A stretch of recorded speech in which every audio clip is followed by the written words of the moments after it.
Welcome to This Just In, the show bringing you the latest advancements in healthcare, strategy, innovation, and public policy. And now, for the fastest voice in healthcare, here's your host, Justin Barnes. Welcome back to This Just In Radio Show, broadcasting live from the Georgia HIMSS Annual Conference in Atlanta, the Health IT capital of America. Very excited to introduce my next guest and current Georgia HIMSS president, Chris Paravate, very good friend of the show. Thank you for joining us again, my friend. I'm so excited to be here. One of the great CIOs in the industry, Northeast Georgia Health System, and also a great, a great supporter of the show. It's great to have you back on air. What's been new? How's the morning? How's the thing? Wow, I mean, there's a lot of energy here. We've got over 500 people here today, and just a great mix of, providers and partners, and so you can feel that energy. It's super exciting. Yeah, you have a great, the health systems here, the people who make it happen on a regular basis, the innovators, you guys do a phenomenal job. And congratulations to you personally. You've grown this, I think last year, we're just under that, so now we've grown maybe another 10%, 15% this year at the annual conference. As I opened the show, we talked about how we've worked very hard over the past even 20 years of cultivating this great community, but then Georgia HIMSS even recently has really carried that ball forward again, having 500 people here, 500 people in this first event. I think it's the largest regional chapter annual conference that at least I'm aware of. So I think that, the magic behind that has been really the health systems that have come out and continue to collaborate. Our partnership with organizations like Piedmont and Wellstar and Children's, and the way that we share ideas really helps us lift the overall care delivery in this community. And then we got amazing partners, right? And so a lot of that stems from relationships and connections that we've had over a period of time. And so you get this good energy. And not only that, the quality of the presentations and the material is phenomenal. And these are individuals that, frankly, I just ran into the CISO from Children's. He's sharing how they're approaching some of the AI solutions. My team is literally in that room hearing that, right? Yes. And then we're presenting later on in the day about some of the stuff that we're doing in development with Snowflake and with Workday and with AWS. And so they're hearing that and they're taking those ideas back. And that is ultimately making a better care delivery in this region. And I think that's really how it all comes together in a pretty exciting way. Yeah, well said. So Stoddard, is that who you're talking about? Yeah, He'll be on my show. Yeah, he'll be on the show in an hour or so. He's a super sharp guy. He's awesome. Excellent. And you brought up, before we dive into some of the questions, keys to success from the stage this morning being deliberate. So take a second on that, because actually, it's a very good point, because I think people get busy, they're scrolling, they're trying to do something, right? They're not being deliberate with their time. Yeah. So spend a second on that. Like I said, I shared this morning, I was at a wedding and one of my son's friends, Grant, was like, hey, Mr. Paravate, how have you been so successful? And I was like, first of all, you never kind of see yourself in that light. But the only thing I could come to mind was just be deliberate, right? And we get so much input, so much noise. There's so much activity coming at us every single day. Hundreds of emails, people are calling, you got priorities and follow-ups, texting, right? How do you sift through that noise to make sure that you're working on the most important priorities immediately? Weeks out, months out, and where is that 12-month, that 24-month strategy, and then how are you constantly calibrating to that? And that's a relentless pursuit, and something that I think for a lot of CIOs, it's spending considerable time thinking about that. What is the most important next thing for your organization, and how do you help the organization align to that strategy? So that's what, it's funny how these little things in your life, kind of give you these pauses and these moments of reflection. And it literally, this 24-year-old kid just asked me, and it was like, you got to be really thoughtful, really deliberate. Well said, well said. I like to give a moment, because this show is about best practices and key strategies in healthcare, IT, and innovation. but that's just the best practices in life. So It is. yeah, It is. yeah, And you know what I say, in my division and our organization is work comes and goes. Okay, the technology is going to go. I tell people I got some mad skills in C++. Okay, you know, people look at me like, what? You know, you're like, you know, but that's a great example of, you know, that the technology is going to constantly be changing, right? So how are you continuing to reinvent yourself, right? And that is about being really deliberate in the way that you're approaching your strategy, building a culture, and then executing on that delivery in a very deliberate way. Yeah, and to that point, to prove your point again, 'cause you're so spot on. Is I'm very deliberate. I actually, as I mentioned last night at dinner, went back to I'm at Stanford now, studying data and data transformation and AI, and actually learned how to code in Python. Or we had to do a Python string last night. So anyhow, you bring up C++. Well, and that's right. And I don't know Python, but you know what? I know an AI solution that I could literally go, give me the Python code for the following things. Exactly. Right? How are you prompt engineering? How are you thinking about those things? And then all of a sudden, it comes together. So I think we're in a domain that we're experiencing right now that's incredibly transformational. I think we'll look back, even in 24 months, and you're like, oh my gosh, how fast the world is changing now. Absolutely true. So what progress, we talked about some really cool stuff, but what progress are you most excited to see occurring in healthcare today? You know, historically, we've thought about big projects, right? We have projects that are 6, 12, 18 months, 24 months in duration, right?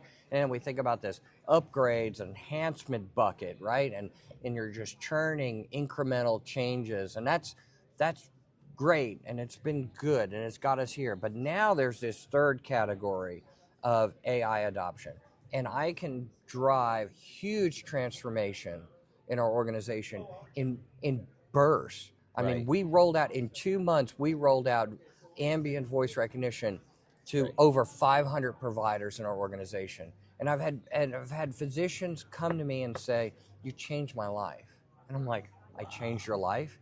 Like, no. Like, I'm not working at home at night. Right. I'm talking to patients, and I'm enjoying my work. Amen. And you know what else? They're seeing more fit patients. Right. And so it's paying for itself. Right. And then I'm hearing from patients to go, the physician actually sat and talked to me. And so that's a great example, right? And I think that's becoming mainline very quickly. Well, think about, so, our organization has, maybe 1,200, 1,500 providers in our medical staff. Imagine what we could do for nursing. Right.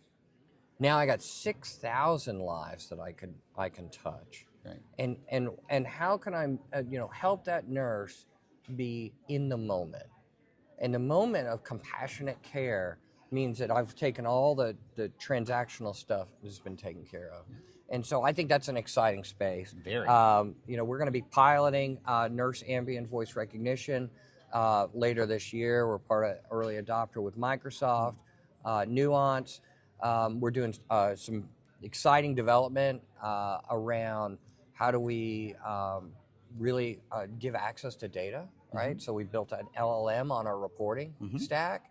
And so people can just say, hey, I'm looking for a report on geometric mean length of stay, and here's a list of reports. Wow. And here's who uses them. And oh, by the way, would you like that report? And so a lot of automation in that space. And then on the revenue cycle side, right? That's an obvious one. We're driving out denials. This technology, and the reason why I bring these 3 buckets, right? You think about projects and where we've been over the last decade. You think about enhancements and technical debt and where we are and where people struggle. And then you've got this breakthrough capability. So if I can drive, let's say, $4 million of improvement in denial letter automation, right? There you go. All of a sudden that $4 million could be allocated to try to address that technical debt, right? And so you're driving down this cost structure, but you're bringing it in a transformational way. And I'm rabid about this. Okay, I think about it at night. I think about it the day, and so thinking about deliberate, right? So that's my theme. Like, how are you training yourself? How are you educating yourself? how are you educating your team, and where are you on that adoption curve? Because you'll look back, right? You know, somewhere in our careers, and you know, I'm probably a few years ahead of you, but you'll look back about times in your career, and you go, okay, was I early adopter? Was I late adopter? And was I dragged down this path, Right. or did I lead a team down that path? And I think this is an opportunity. No, extremely well said. I mean, in the ambient, listen, we opened the show talking about that as one of the key technologies of giving, not only providing better care, but giving time back to providers, reducing that clinical burnout that is so desperately needed to be solved in this country. So the fact you brought it up is great. It's just being able to care for people. Remember, when we care for people, it's not just medically what they need. Yeah. It's emotionally what they need. And our patients come to us from all walks of life. Right. And they bring every problem manifests itself somewhere in that clinical care. Family problems, behavioral issues, social economic issues. Our teams are responsible for caring those patients, and I need them to be in that moment to be able to give that patient what they need emotionally, not just medically. Right. Extremely well said. I can tell how you're one of the best CIOs in the industry, my friend. You're approaching this so perfectly. How long have you been CIO there? I've been 11 years, which is crazy. We've gone from one hospital to 6 hospitals now. We have literally tripled in size. And so every year has been a different year, right? A new CEO has joined our organization this year, Matt Hanley. And Dr. Hanley has been really, really insightful and really recognizing what do we have here, which is pretty amazing, and where do we go? Right. And so, you know, he and I spent a lot of time thinking through strategy. How is technology going to increase the quality? We want to be the best health system in the country. Right. How do we provide exceptional quality, exceptional safety, and do it at a lower cost? Well, you know, that's a complicated equation. Well, we can peel some of that part with technology. I think we're a big contributor. Well, and you do, and you also lead this way tremendously well. You leverage your partners. You call them partners because you know they can get you from point A to point B. Absolutely. And you do a great job fostering those environments, fostering that leadership. I mean, also what you're doing not only with Northeast Georgia Health System, but you can tell as the president of Georgia HIMSS here, how you're giving back, you're investing in the community, but also you see this as an area for you to get more information, for you to get the expertise, and then coming and see these sessions. So it all feeds itself, and that's what actually Hal and I were talking about just before you came on the show, about how you can get as much as you want out of a Georgia HIMSS conference, a national HIMSS conference, annual conference. Everybody's there, everything is there, every strategy, every best practice, but you need to go be deliberate with your time, and you can go find all those answers and solutions. And and partnerships are super important, right? And we've got some great sponsors here today. Some of them are our partners. Juniper Networks has been a long partner. For 12 years now, we've been partnered with them. Workday, AWS. I think you can have AMD. Microsoft, AMD. Boy, wow, watch their stock overnight. I saw the AMD guys. I was like, and one of them was looking at their cell phone. And it was like, are you planning an early retirement now? Yeah. So I knew there's some big, I could tell. I think there's a lot of good chatter out there about there's some good stuff happening with AMD. There is. And you watch that whole segment, right, from a macroeconomic perspective, and you can see it, right? You follow the investment dollars. There's something there. These are, investors are very intelligent, very, high on due diligence. They're making big bets, and that tells you that is a marker for honestly what's coming. Amen. And so it's exciting space. Absolutely true. So I guess in a closing last question, I would ask you best practice. We've covered a lot of great ground, but what would you say to someone who's working to be a top CIO or wants to be a CIO? Because it's a very hard job. I mean, it's probably one of the hardest jobs in the country, to be honest. I think it's harder than the CEO role is making all this stuff work. So kudos to you. What would you give for advice to somebody who said, you know what, I want to be a top CEO in the industry? Gosh, that's a really tough question, right? First of all, be really grounded in what's important in your core values. And I would start with that. And, people talk about culture a lot, okay? what is the culture, the environment that you seek to build in your IT division, and how well is that aligned to your organization? My organization's values and my core values and our IT core values are aligned, and that's super important, right? The work is more important than the role, right? That's good. That's key. Work comes and goes. People are more important. Amen. You got to take care of your team. You got to invest in capability and skills. You got to have unfiltered dialogue. You got to really be able to talk. Well, you talk about that. Also last time you were on my show, you talked about how you would check in with the doctors after you do an implementation, during implementation. You still check in with them, see how they're doing. Absolutely, that could be a tenuous relationship when you're bringing in new technology, innovation. And you know what? You got to listen to it. Amen. And you know what? It doesn't matter if you're right and they're wrong. Or it doesn't matter. That's right. Good it's their perception. So go to the work. That's right. Go see it. Go have a conversation. That's right. Go to the work. That's right. And I will tell you, you'll change those relationships. Those relationships will give you insight. And sometimes it's hard to hear it. Yeah. Good for you. But you need to own it. Yeah. And you own it, and you get it.